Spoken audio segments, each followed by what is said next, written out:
Kenzo president waabwe ne bavaayo so wabaddewo awo amagye ne gajja ne gatutaasa Kenzo talina maanyi gannyongerako nze ng'omuntu atalina kyasobola okunnyongerako batandika ogitambuza nga federation naye nga mu mpapula teriyo like Kenzo yatuzaala wanga association zaali zizze so that was the problem. Yes, we feel betrayed by UNCC but UNCC si katonda.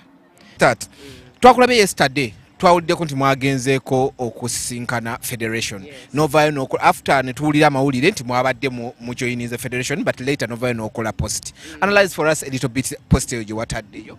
Yes, I meant every word kyenayogedde ku gundi ku post yange kyekituufu because kyankubye wala nti abamawulire ababadde ate bavuddeyo ne baloopa ebifu kubanga we twaviiriddeyo twalemeddwa okukola ki okutegeeragana ne tugamba tulina okuddamu ate tukole ki tutuule either kikola oba tekikola because si byampaka si byakufana kuwona umate doesn't have to join the federation so kyonna gye kiri we're going to have one more engagement bwe tukkiriziganya nga tukola bwe kigaana nga tetukola kubanga weeri ebaddewo ebbanga ejja sigala ng'era weeri with the federation oba nedda. Church abadde kibatutteyo in the first place kuba twawuliddeko nti nno mwadete already UNCC yabadde bawandiikidde to go mujja mutya okumiitinga ne federation. UNCC ye yatukubidde ne baga kati obuzibu buli nti most of the associations ezibaddewo ebbanga nga bola akamuta producers association writers which baganye okujoininga ki they have refused to federate so ne bagamba nti kyekiganye what is wrong mujje mukole ki mu federate let's talk lwaki muganye federatinga so fe 13 associations ne tukuŋŋaana babadde nawusinga Kenzo nga ne kweri ne tukuŋŋaana ne tuwandikawo documents ne buli kimu kye twagala ne baga kati mubireete to be presenting erichi the interim ya federation bwe kigana nga kigaana bwe kikola of course it's the better tukolagane wamu but also we can work separately and achieve the same thing kwe kugendawa ne basalawo nti no the best place to meet is where the federation at the federation premises so ne tugendayo kuba meeting Seren suits is the offices of federation. Yes, the office at the moment office that's all the meetings ziriyo. What made you as woman and other association okudinausinga federation ya Kenzo?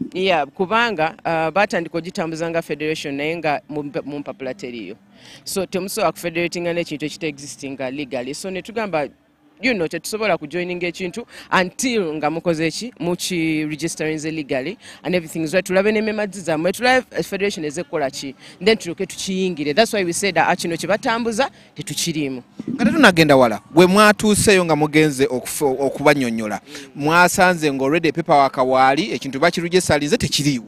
Yes twasanze nga still tekiriiwo nga abagezezaako okukuŋŋaanya other associations eziriwo naye nga still beetaaga association eziri legit nga bola ezo zenjogeddeko nga bazeetaaga okusigninga on baleke beeyongereyo ne paperwork waabwe baali bagezaako okusubmittinga paperwork waabwe n'ezo associations ze baali batandiiseewo naye ne kigaana zaabwe ne kigaana ziriwo ze baali batandiiseewo wabula sijjukira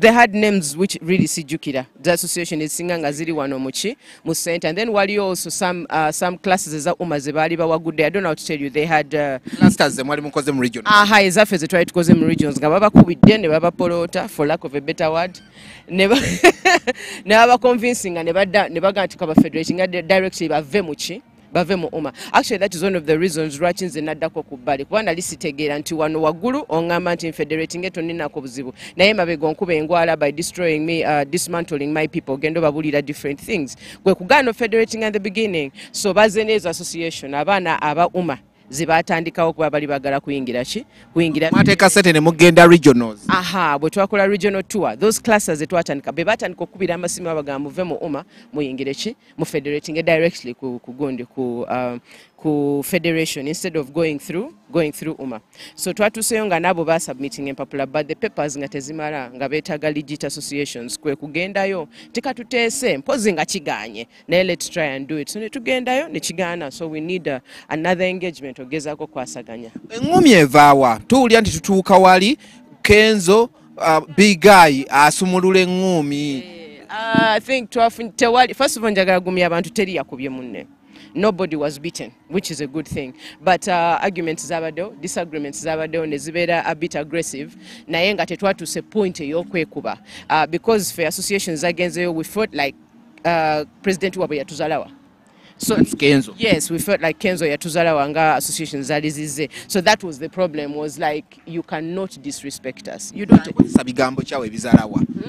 Sali agadde kujja nokola lugambo. You understand? I don't want to do that, you know, but engeri gye yayogeramu yatuzalawa. Kwe kugamba, why would you disrespect us? Nga you don't even exist. It's not right for you to do that. Tunawe yadde kutuukiriza nti no yadde n'erinnya tolina. You know, you're walking around but you are nameless at the point. But URSB aligoba naga bagende bajjeko aka international kwate kalina bira. Yeah, because tebalina any national anything standing with them right now. So bali betagisa abantu nga bola umafa basinga amanyi anyway. Nabali abalala basigedde empapula zaabwe ziyoke zinywere. So we batuzalawa kwe gamba, you know, don't disrespect us. Embeera onekyukamu katini, you know. So amange stas omuntu asinga okubeera naturally more aggressive ye big guy.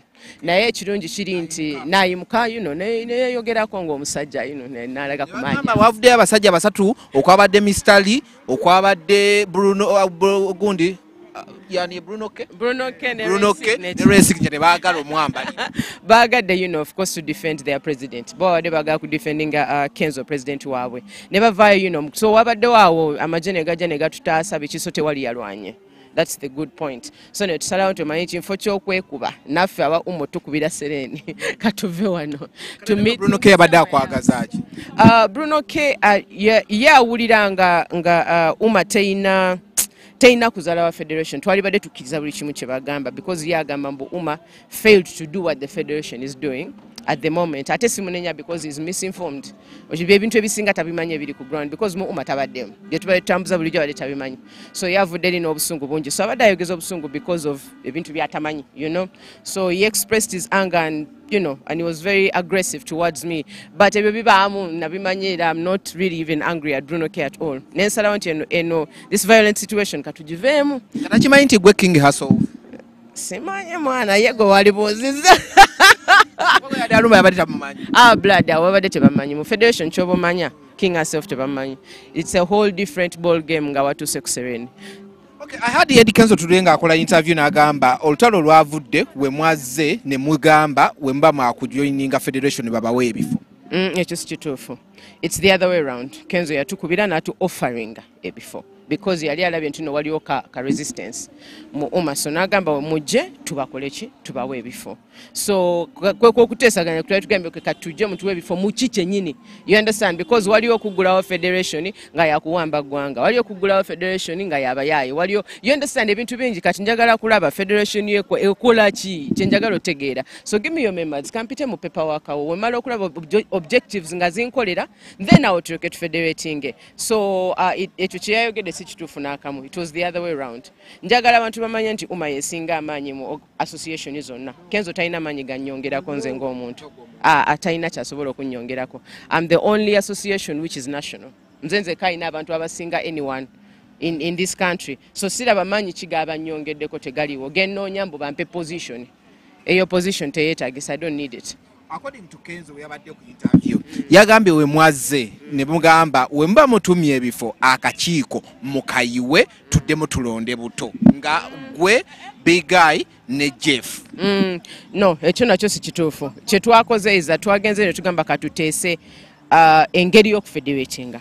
So one of the reasons is nga tumaze okulaba paperwork wamwe to how do you call it, tuwabeerewo inclusivity nti buli omu abeeremu mu leadership, buli omu abeeremu mu finance, buli omu abeeremu, tusobola okwesigangana okitegeera kubanga bo abantu bakayingira bo mu industry eno. For me to be safe wendi nga sindi abadde akulembera industry for the last 3 years, neetaaga okumanya nti omuntu wange waali awo mukaja, omuntu wange waali ne place of leadership asobola okwogera a place of power.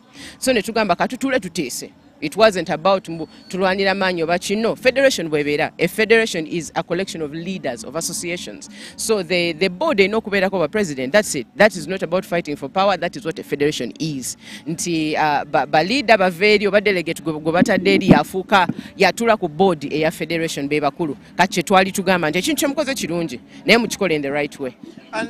Twali twalabako emabega kaawo nga gundi kaadi zifulumye nga ziraga nti Shiba ali memba wa Wuma. Kati ate jjo kye twategedde nti ate right now ate memba wa Luweero, Greater Luweero. No, I think batandiseewo association bagiyita Nkole Greater Uncle Bashiba gye batandisewo, I think n'omukiga Shine somebody. Yes, gye batandisewo eyaabwe empya kati n'agamba mbu eyo alina leadership role ate na wano mu federation mwali.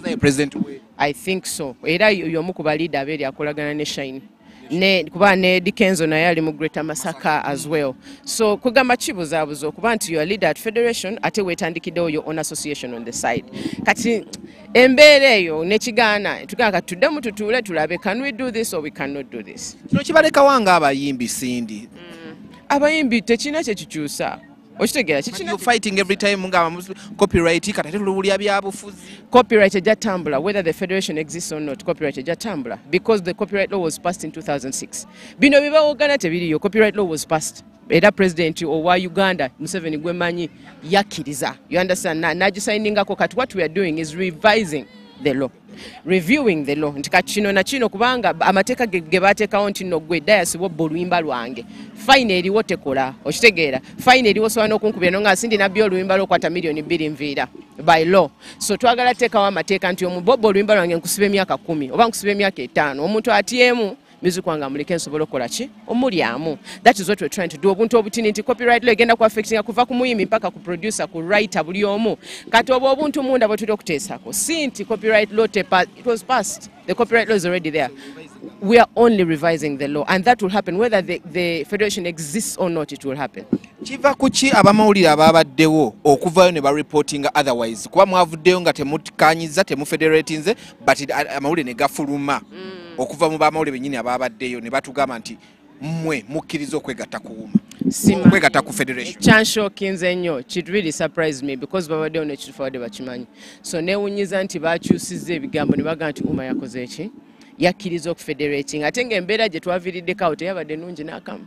Chovola ne biga yagenze na posting anagamba nti if anything happens to me abanda bange okitegeera because he felt threatened we twaviiriddeo. Nobody feels safe anymore okuddayo Serene. Kufe fenna the 13 associations who went, everybody doesn't feel safe anymore okuddayo. Yeah, bigger your call your statement because it's feeling insecure. So there is no way we federated that we are scared for our life. You understand? That is not, it's not possible. But nze kyemanyi nti no Serene erabika inakaja kiriya nnyo kirabika ina kajja simanyi nze nga nze kuba kumbeera gye walabye but kumbeera gye nalabye owamawulire kuba nti alabye n'okulaba nti situation eri A najja na reportinga Z oba otegeera nti nawo makati wakajja.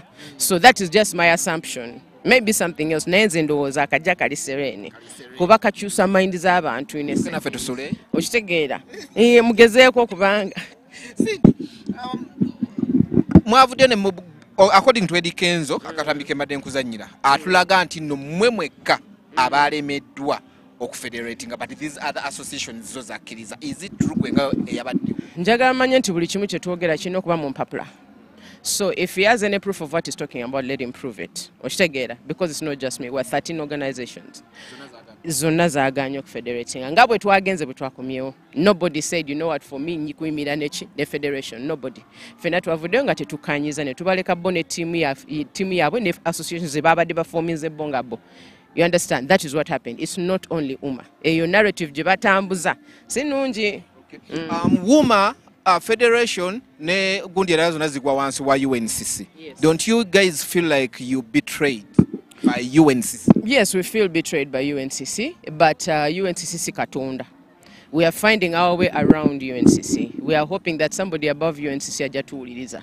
Era fenga association suli kunoonya empapula tuziwaani because kati UNCC at the moment tetusobola bawa kubeesiga neki n'empapula zaffe ze tubawa kuba ebintu bagenda babikyusa bukyusa. Yes, so we are trying to find our way around UNCC. Twagezezaako okugondera amateeka tuyitemu NCF ne UNCC naye ate batulaze ki kintu kyovola ngambye kiraka akajja kaliwa kali Serene kubanga poliisi zigenda kukyuka lwa Serene but ffe tugenda sigala ku kituufu. Omanya kayimba ke bagamba and if you stand for the truth you better be ready to stand alone. Mpagidde omukulu mpagidde kayimba munveeko. I'm not a politician. I'm not a politician at all. Naye ate kinategedde nti if you bosigala ku kituufu sometimes ogenda kuba weka but nina amaanyi kubanga sirinzeka. We are 13 organizations tubaddewo akatini ennyo myaka 3. You know, but everybody else tubadde ne kamuta babaddewo myaka more than 20 years babaddewo. Yes, you understand, more than 40 years babaddewo bali kusaidia ffe kati omuntu bw'atyo oba omanya nti ali ku kituufu Olwo federation yaleze ya Dr. Tinga watulaga nti already Palaso jalinga treasurer ati neno vice. Watulaga nti Chameleone ya president ate yagera. Yo mwengaba uma mujirowooza kochi federation ya Dr. T. Sirina comment. Byansobedde kuba conversation ya federation yatandika dda. Lwaki tebakireeta dda, but all of a sudden tutambuddeko tulina we tutuusaawo then ne bayiwawo federation yaabwe, so nze sirina comment kwekyo. Sikitegedde. Yeah, because also eno nalabyewo Palaso yeki eno ye vice, ye one of the vices, and then wali superstars, then eri superstars ya federating adda kati nange binsobedde. Sibitegeera. Singera wa ochira. I don't have any comment for that. I don't. Akataleke. Lwaki watwala password y'omwami? Natwala ki? Omwami yatugamba password gogine yesimu yogikebera buli woyagalidde. Yajimpa yenga ye. Yagamba njagala onneesige password ze zino. N'ekituufu kiri nti essimu ze sizeetaaga. Trust, kyoba omanya dayas. Trust is a choice. It cannot be proven. It's not something that you force on yourself. Osalawo obusazi nti essimu ya bba wange sigimanyi sigirabangako bwe njira nkitunulanga bomu. Mukitegera bwe bamu left mpita mu right. Era abakyala bonna abali essimu z'abasajja muziveeko. You understand? I don't check my husband's phone. I know his passwords to everything, to his laptops, to everything that he does, I know. But I've never been in his things at all. Nedda ntula ewaka ne neesiga omusajja nti ajja kudda kyekyo. Kimmala. Saagala kunoonya stress nze nakoowa. Yatugambye buli script gy'abagenda okukola we mbaamu ebyokiisinga byakwebakala muntu osooka biita muno omugamba okay it's okay oyo it's okay oyo simutya obono Well, it was important in the beginning kubanga alina films ya action yalenga naye mazima ddala wano nga wanyumirwa nnyo, you know.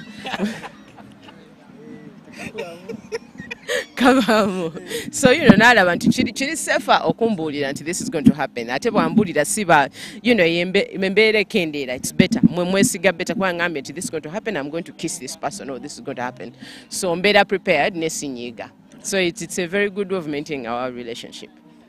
Okozesa bakataleya ne kind of vocals.